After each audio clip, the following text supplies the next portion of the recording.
Chapter 5 Dulce Domum. The sheep ran huddling together against the hurdles, blowing out thin nostrils and stamping with delicate forefeet, their heads thrown back and a light steam rising from the crowded sheep pen into the frosty air, as the two animals hastened by in high spirits, with much chatter and laughter. They were returning across country after a long day's outing with Otter, hunting and exploring on the wide uplands where certain streams tributary to their own river had their first small beginnings, and the shades of the short winter day were closing in on them, and they had still some distance to go.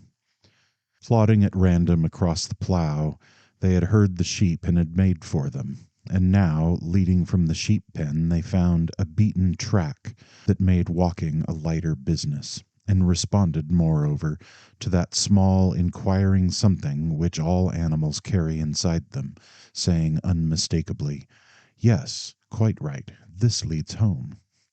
"It looks as if we were coming to a village," said the mole, somewhat dubiously, slackening his pace, as the track, that had in time become a path, and then had developed into a lane, now handed them over to the charge of a well-metalled road.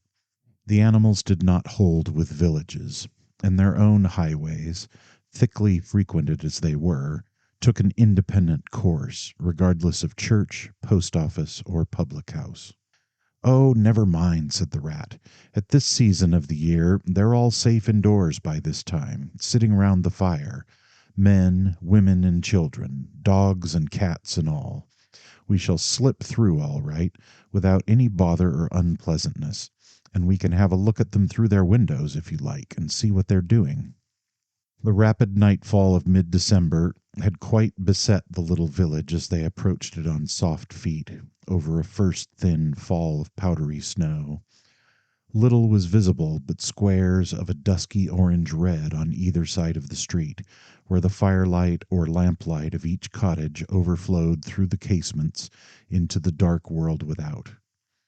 Most of the low latticed windows were innocent of blinds, and to the lookers in from outside, the inmates, gathered round the tea table, absorbed in handiwork or talking with laughter and gesture, had each that happy grace which is the last thing the skilled actor shall capture, the natural grace which goes with perfect unconsciousness of observation. Moving at will from one theatre to another, the two spectators, so far from home themselves, had something of wistfulness in their eyes as they watched a cat being stroked, a sleepy child picked up and huddled off to bed, or a tired man stretch and knock out his pipe on the end of a smouldering log. But it was from one little window, with its blind drawn down, a mere blank transparency on the night, that the sense of home and the little curtained world within walls, the larger stressful world of outside nature shut out and forgotten, most pulsated.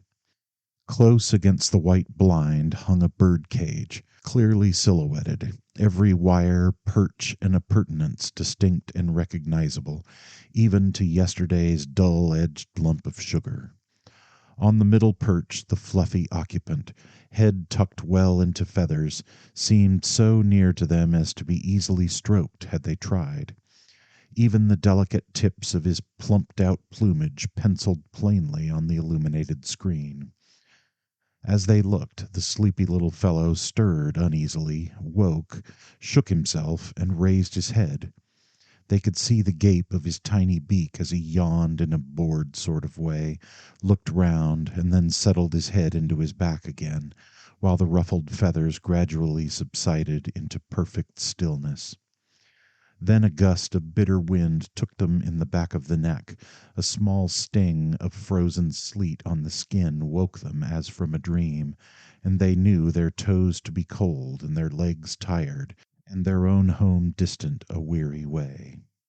Once beyond the village, where the cottages ceased abruptly, on either side of the road, they could smell through the darkness the friendly fields again, and they braced themselves for the last long stretch, the home stretch, the stretch that we know is bound to end sometime in the rattle of the door latch, the sudden firelight, and the sight of familiar things greeting us as long absent travelers from far oversea.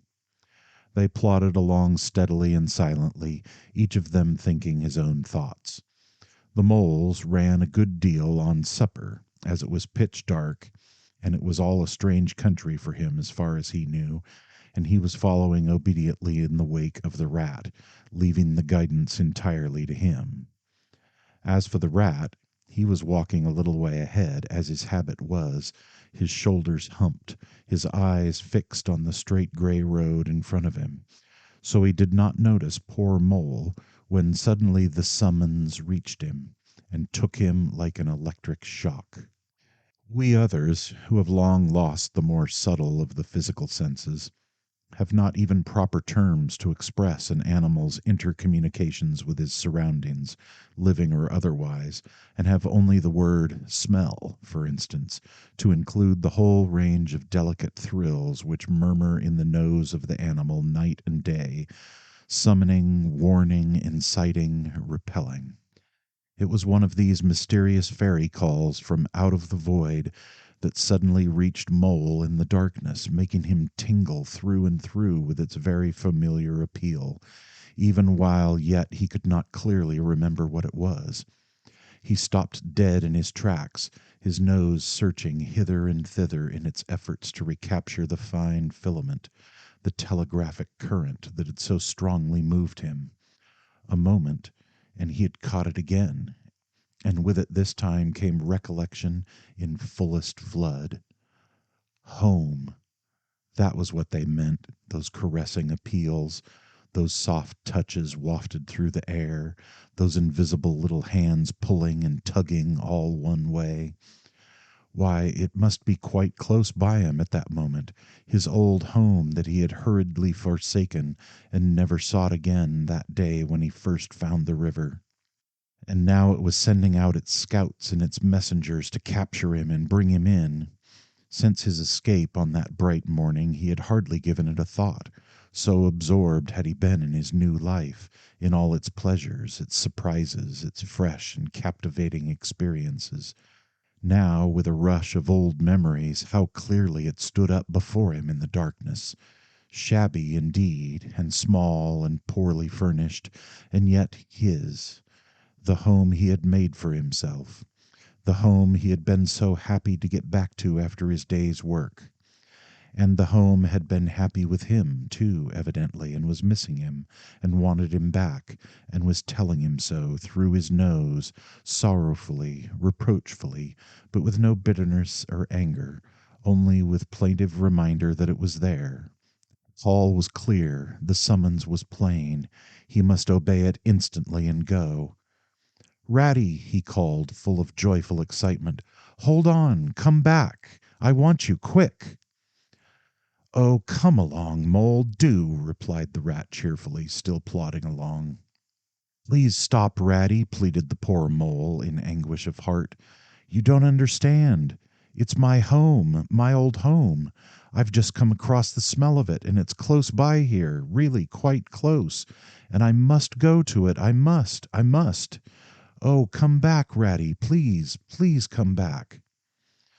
The rat was by this time very far ahead, too far to hear clearly what the mole was calling, too far to catch the sharp note of painful appeal in his voice, and he was much taken up with the weather, for he too could smell something suspiciously like approaching snow.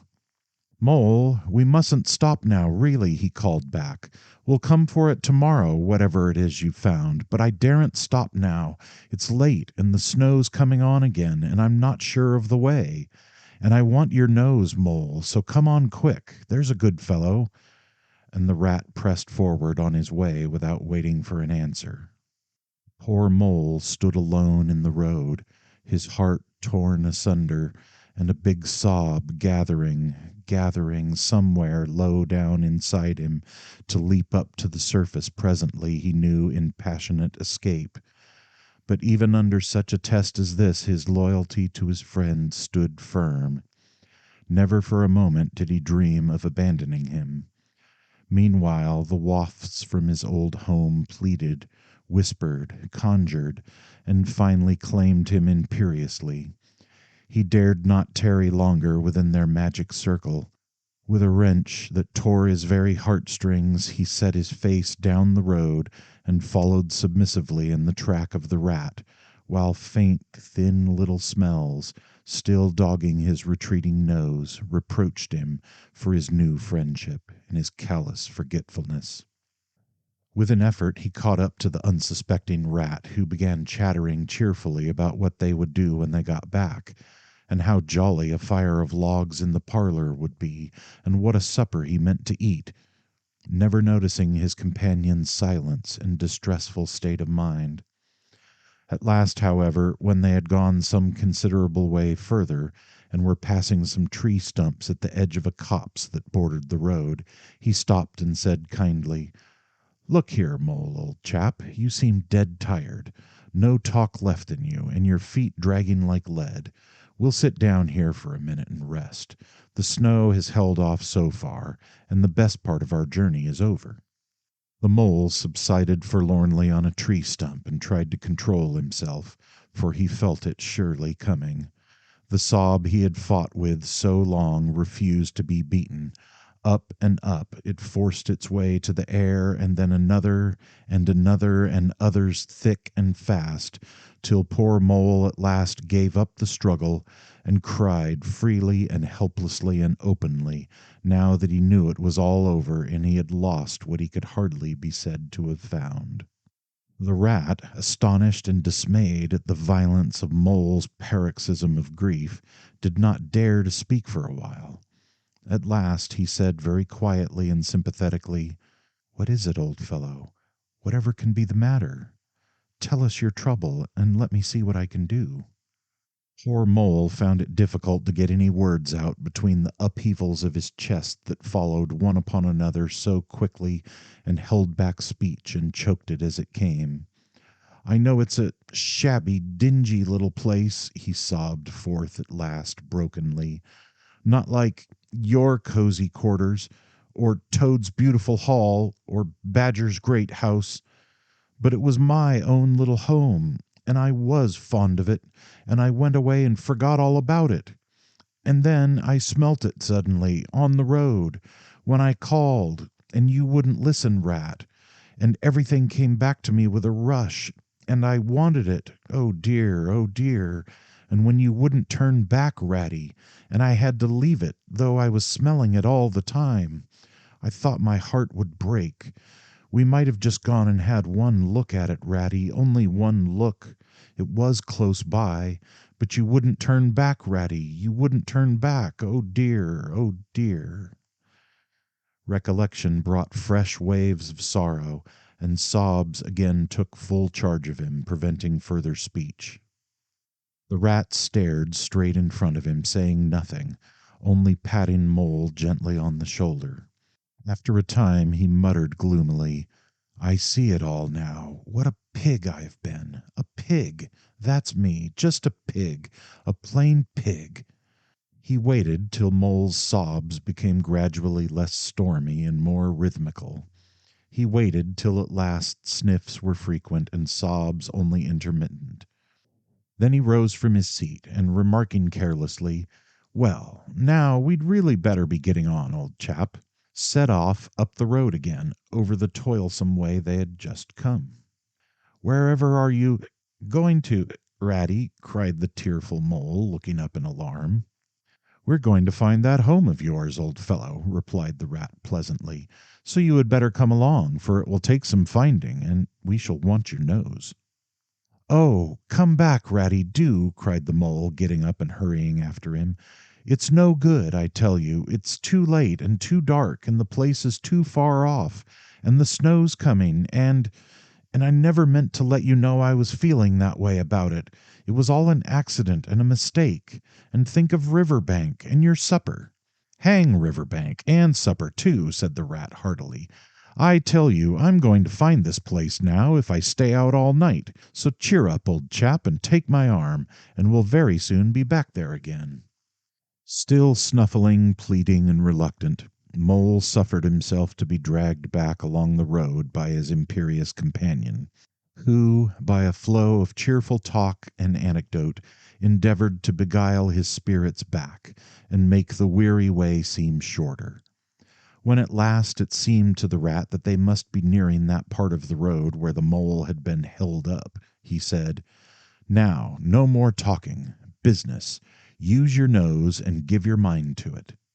They moved on in silence for some little way, when suddenly the rat was conscious, through his arm that was linked in Mole's, of a faint sort of electric thrill that was passing down that animal's body. Instantly he disengaged himself, fell back a pace, and waited, all attention. The signals were coming through. Mole stood a moment rigid, while his uplifted nose, quivering slightly, felt the air. Then a short, quick run forward, a fault, a check, a try back, and then a slow, steady, confident advance. The rat, much excited, kept close to his heels as the mole, with something of the air of a sleepwalker, crossed a dry ditch, scrambled through a hedge, and nosed his way over a field open and trackless and bare in the faint starlight. Suddenly, without giving warning, he dived, but the rat was on the alert and promptly followed him down the tunnel to which his unerring nose had faithfully led him. It was close and airless, and the earthy smell was strong, and it seemed a long time to Rat ere the passage ended, and he could stand erect and stretch and shake himself. The mole struck a match, and by its light the rat saw that they were standing in an open space, neatly swept and sanded underfoot, and directly facing them was Mole's little front door, with "Mole End" painted in Gothic lettering over the bell pull at the side. Mole reached down a lantern from a nail on the wall and lit it, and the rat, looking round him, saw that they were in a sort of forecourt. A garden seat stood on one side of the door, and on the other a roller. For the mole, who was a tidy animal when at home, could not stand having his ground kicked up by other animals into little runs that ended in earth heaps. On the walls hung wire baskets with ferns in them, alternating with brackets carrying plaster statuary. Garibaldi and the infant Samuel, and Queen Victoria and other heroes of modern Italy. Down on one side of the forecourt ran a skittle alley, with benches along it and little wooden tables marked with rings that hinted at beer mugs. In the middle was a small round pond containing goldfish and surrounded by a cockleshell border. Out of the center of the pond rose a fanciful erection clothed in more cockleshells and topped by a large silvered glass ball that reflected everything all wrong and had a very pleasing effect. The mole's face beamed at the sight of all these objects so dear to him, and he hurried Rat through the door, lit a lamp in the hall, and took one glance round his old home. He saw the dust lying thick on everything, saw the cheerless, deserted look of the long neglected house, and its narrow, meagre dimensions, its worn and shabby contents, and collapsed again on a hall chair, his nose to his paws. "Oh, Ratty," he cried dismally, "why ever did I do it? Why did I bring you to this poor, cold little place on a night like this, when you might have been at Riverbank by this time, toasting your toes before a blazing fire, with all your own nice things about you?" The rat paid no heed to his doleful self-reproaches. He was running here and there, opening doors, inspecting rooms and cupboards, and lighting lamps and candles, and sticking them up everywhere. "What a capital little house this is!" he called out cheerily. "So compact, so well planned. Everything here and everything in its place. We'll make a jolly night of it. The first thing we want is a good fire. I'll see to that. I always know where to find things. So this is the parlor. Splendid. Your own idea, these little sleeping bunks in the wall? Capital. Now I'll fetch the wood and the coals, and you get a duster, Mole. You'll find one in the drawer of the kitchen table, and try and smarten things up a bit. Bustle about, old chap." Encouraged by his inspiriting companion, the mole roused himself and dusted and polished with energy and heartiness, while the rat, running to and fro with armfuls of fuel, soon had a cheerful blaze roaring up the chimney. He hailed the mole to come and warm himself, but Mole promptly had another fit of the blues, dropping down on a couch in dark despair and burying his face in his duster. "Rat," he moaned, "how about your supper, you poor, cold, hungry, weary animal? I've nothing to give you, nothing, not a crumb." "What a fellow you are for giving in," said the rat reproachfully. "Why, only just now I saw a sardine opener on the kitchen dresser quite distinctly, and everybody knows that means there are sardines about somewhere in the neighborhood. Rouse yourself, pull yourself together, and come with me and forage." They went and foraged accordingly, hunting through every cupboard and turning out every drawer. The result was not so very depressing after all, though of course it might have been better. A tin of sardines, a box of captain's biscuits nearly full, and a German sausage encased in silver paper. "There's a banquet for you," observed the rat as he arranged the table. "I know some animals who would give their ears to be sitting down to supper with us tonight." "No bread," groaned the mole dolorously.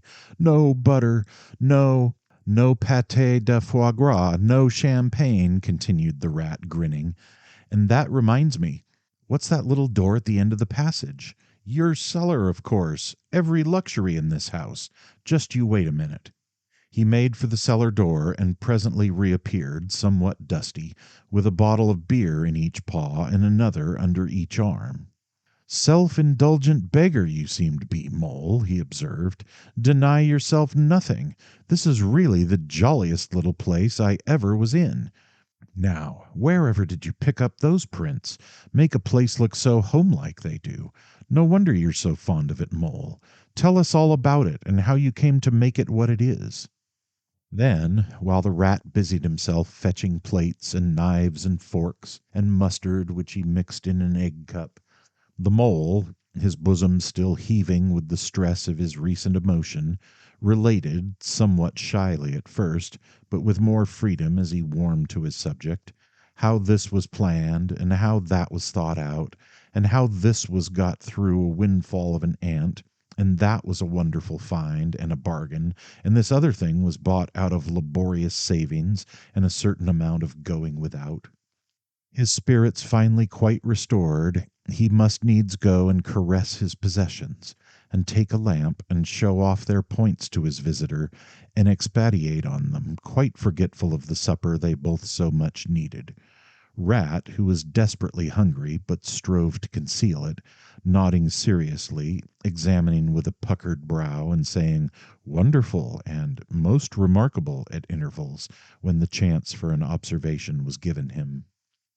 At last the rat succeeded in decoying him to the table, and had just got seriously to work with the sardine opener, when sounds were heard from the forecourt without. Sounds like the scuffling of small feet in the gravel, and a confused murmur of tiny voices, while broken sentences reached them. "Now, all in a line. Hold the lantern up a bit, Tommy. Clear your throat first. No coughing after I say 1, 2, 3. Where's young Bill? Here, come on, do. We're all awaiting." "What's up?" inquired the rat, pausing in his labors. "I think it must be the field mice," replied the mole, with a touch of pride in his manner. "They go round carol singing regularly at this time of the year.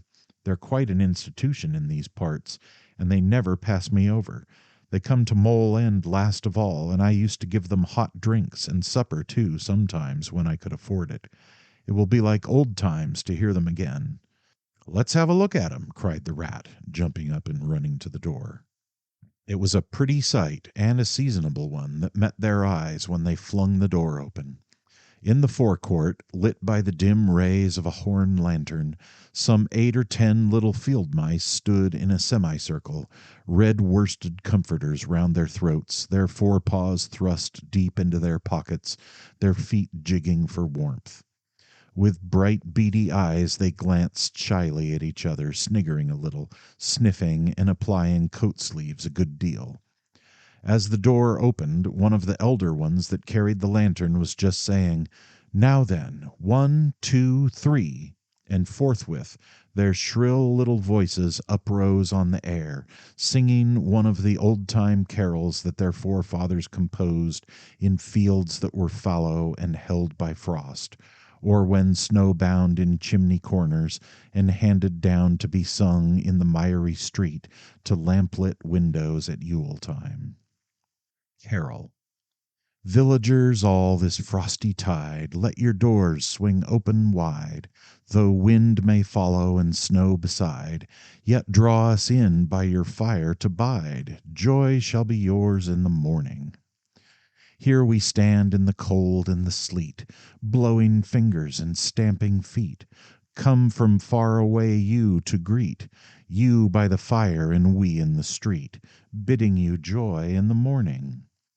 For ere one half of the night was gone, sudden a star has led us on, raining bliss and benison, bliss tomorrow and more anon, joy for every morning.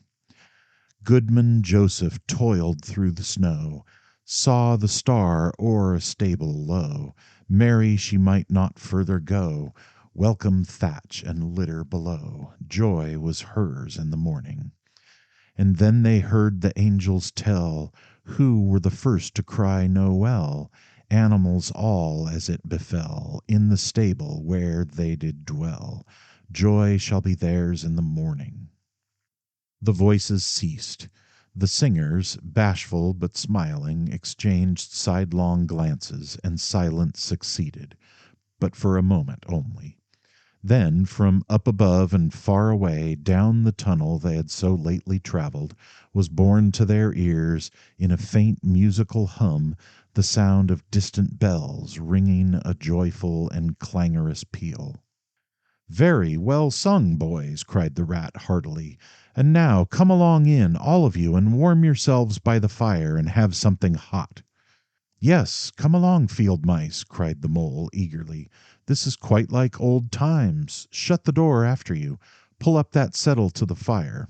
Now, you just wait a minute while we— "Oh, Ratty!" he cried in despair, plumping down on a seat, with tears impending. "Whatever are we doing? We've nothing to give them." "You leave all that to me," said the masterful Rat. "Here, you with the lantern, come over this way. I want to talk to you.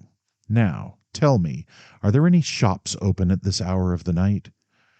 "Why, certainly, sir," replied the Field Mouse respectfully. "At this time of the year our shops keep open to all sorts of hours." "Then look here," said the Rat.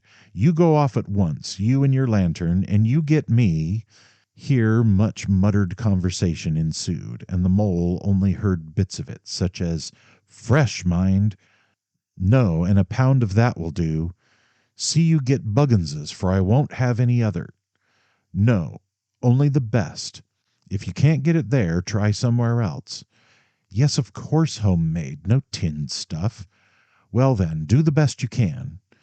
Finally there was a chink of coin passing from paw to paw.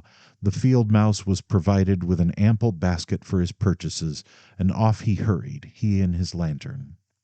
The rest of the Field Mice, perched in a row on the settle, their small legs swinging, gave themselves up to enjoyment of the fire, and toasted their chilblains till they tingled, while the Mole, failing to draw them into easy conversation, plunged into family history and made each of them recite the names of his numerous brothers, who were too young, it appeared, to be allowed to go out a-carolling this year, but looked forward very shortly to winning the parental consent.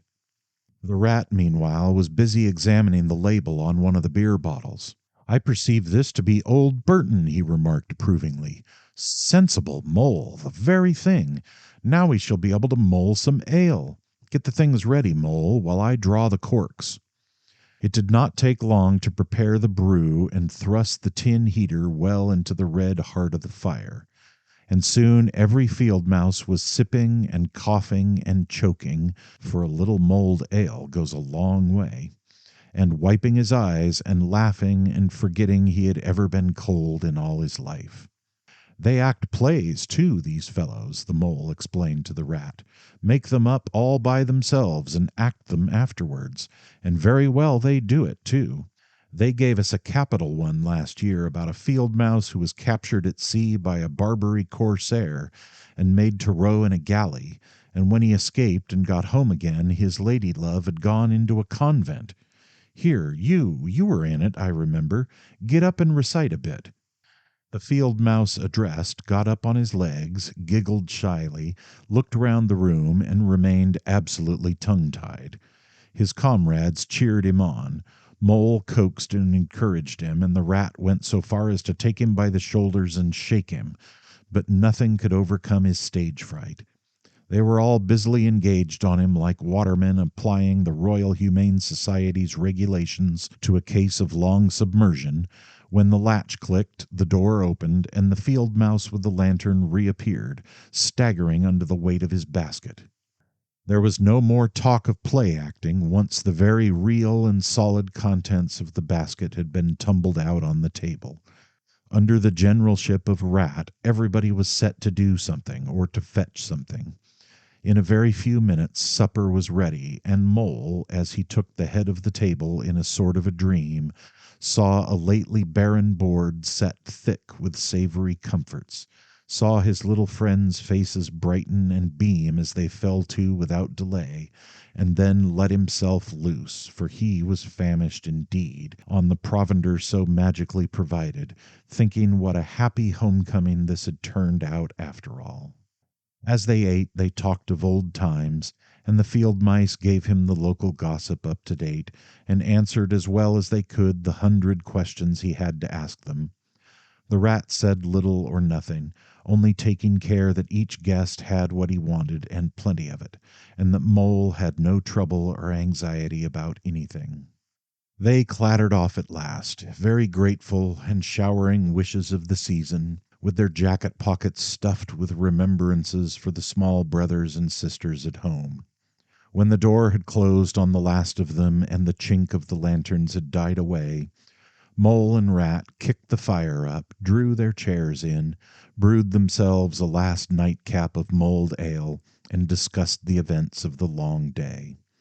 At last the Rat, with a tremendous yawn, said, "Mole, old chap, I'm ready to drop. Sleepy is simply not the word. That your own bunk over there on that side? Very well, then, I'll take this.